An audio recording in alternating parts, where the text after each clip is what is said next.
It's not even summer, and already headlines about wildfires are dominating our timelines. We all remember last year.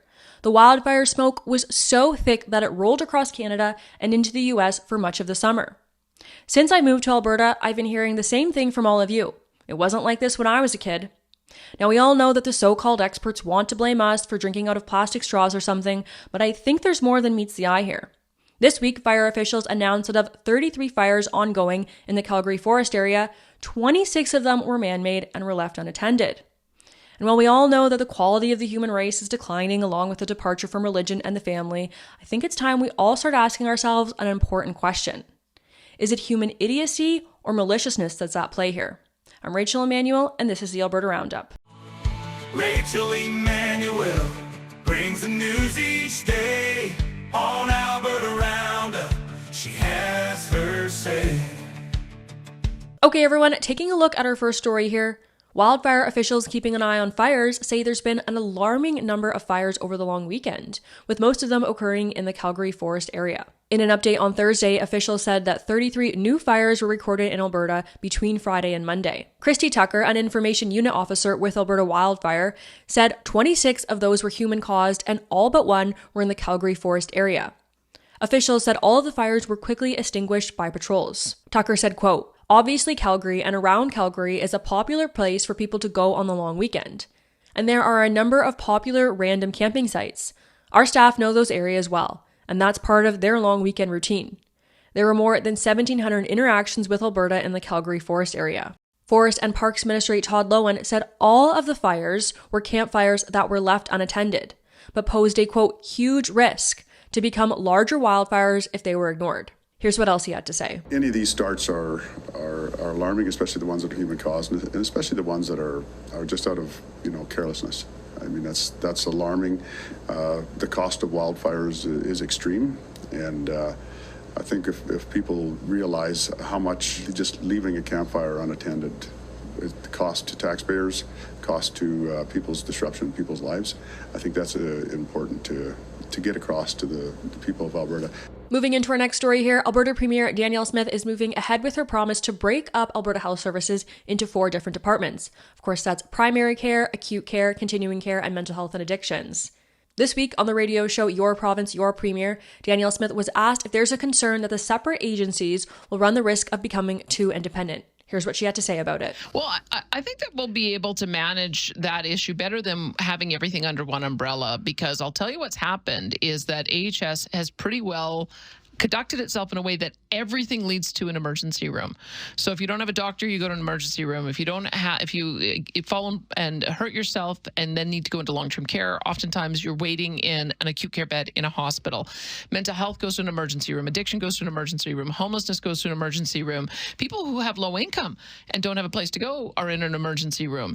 And so that's not what hospitals are for. We want hospitals to be hospitals. And the way to do that is to have a different set of eyes and a different set of decision makers who can provide this sort of specialized care that is needed for each of those types of service needs. Moving into our next story here, people are living longer, but with more complex healthcare needs. So more funding is being put towards seniors' care ahead of an expected surge in demand. The federal government and the province of Alberta have signed a $627 million funding agreement they say will better help seniors age with dignity. Edmonton MP and Federal Employment Minister Randy Boissonnault said, quote, "We owe seniors the society that we have right now.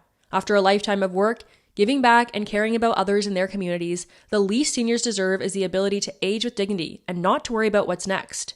The bilateral Aging with Dignity agreement will see $627 million spent over the next 5 years on what the province said will support home care and continuing care home initiatives. Right now, 1 in 7 Albertans are age 65 or older. By 2046, the province estimates that number will grow to 1 in 5, with Albertans over 65 making up more than 1.2 million of the total population. Here's what Health Minister Adriana LaGrange had to say about it at a news conference this week. These are dollars that are going to go towards enhancing workforce, making sure that we have safety and safety measures in place, security measures in place, those type of things. Listen, I generally don't like to see large funding announcements, and I think the country should run much differently than it does. But if we are going to be giving money towards something, I think this is one of the better types of announcements that we can make, especially when we have things like assisted suicide. And we know a lot of elderly people, especially those with health concerns, are opting for that because it's so difficult for them to access care in this country. And so they often feel that it's easier to die than continuing to be on a waiting list or to continue to suffer. So this is really the type of announcement that I think we need to see to bolster and support life. So, like I said, I don't generally support large funding announcements from the government, but if we are going to be spending taxpayer dollars, this is the type of thing we should be spending it on. Moving into our next story and the controversy of the week. Group sex parties can continue to be hosted in a Calgary home, but the organizer is not allowed to use club branding for the events, a Calgary judge has ruled. Matthew Mills began hosting ethical non-monogamy parties at his house in the northwest community of Silver Springs in Calgary in 2010 under the name Club Menage. The bi-weekly soirees attracted 20 to 50 people on a given night and were advertised online. Club memberships were purchased and tickets to the event were sold for $30 to cover the associated hospitality costs. But in 2015, neighbors complained to police, which ultimately led to Mills being served with a stop order in 2019 by the Planning and Development Department. The city found that Club Menage was a social organization operating on Mills property without development authority approval, in breach of municipal land use bylaw. The land use bylaw prohibits social organizations from setting up shop in residential homes. Believing he was the target of moralistic and disproportionate enforcement, Mills challenged the constitutionality of the bylaw. Mills' lawyer, Brendan Miller, argued his client's rights to freedom of conscience, peaceful assembly, and association were violated by the city's order. The Court of King's Bench Justice Nick Delvin issued a 29-page ruling last week saying, quote, essentially, Mills asserts that land use planning has no place in the bedrooms of the nation. Delvin went on to say that Calgarians are free to use their homes for, quote, the private hostings of social gatherings, including when these involve gatherings of individuals who share common sexual philosophies, interests, and activities. Personal sexual expression, in all its many splendored forms, is a fundamental aspect of human life, experience, and fulfillment. Well, I suspect a host of homes will be going up for sale in Silver Springs following this ruling, if anyone would dare to live there now. Moving into what we're watching in the weeks to come, Calgarians are leaving the country's most expensive cities for more affordable homes in cheaper regions, according to data released by Statistics Canada this week. Vancouver saw its highest net loss to interprovincial immigration over 2 decades, losing almost 5,000 people after gaining 11,000 the prior year. And of course, this data won't come as a surprise to most of you. We've covered this on the show a lot. But Alberta gained the most from interprovincial immigration between July 1st, 2022 and July 1st, 2023. All 4 of Alberta's census metropolitan areas saw gains compared to 2005 and 2006.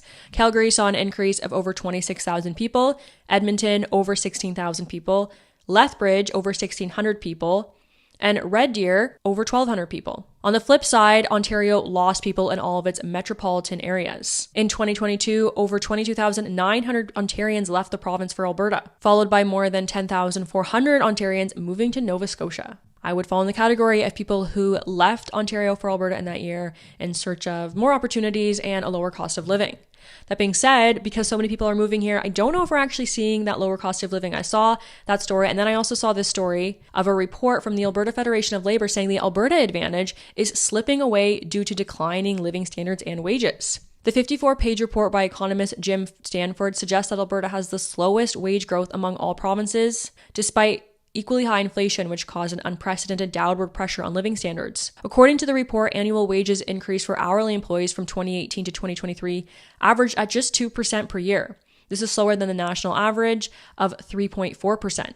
The report added that Alberta no longer has the highest hourly wage and has been surpassed by BC, which is a stark contrast to 2013, when Alberta's hourly wage was 17% higher than the national average. I can't help but wonder how much of this has been caused by so many people moving here from the rest of Canada, and also just so many people moving here from outside of Canada. With there's so many people looking for work, there's so many more employees, that's naturally going to suppress the value of wages. Okay guys, finally, moving into our weekly comment roundup. User Sunkissed Girl said, quote, all by design, brought to you by the WEF, destroying one state at a time. Of course, that was in response to my monologue last week about how Calgary City Council's decision to allow for citywide rezoning so that you might have 12 people living next to you in what was once a modest bungalow is destroying the middle class, which of course it is. You will own nothing and be happy. Most of you agreed with that. User Scott Jett said, quote, this is Trudeau's way of getting back at Alberta. And finally, Richard Bakudo said, quote, 100% right, Rachel. Pause immigration for 3 to 5 years. Yes, I suggested that maybe the solution to some of these issues would be to pause immigration for 3 to 5 years. Honestly, 7 to 10 might even be a better number. Basically, pause immigration in all but extreme circumstances while we get caught up on our infrastructure.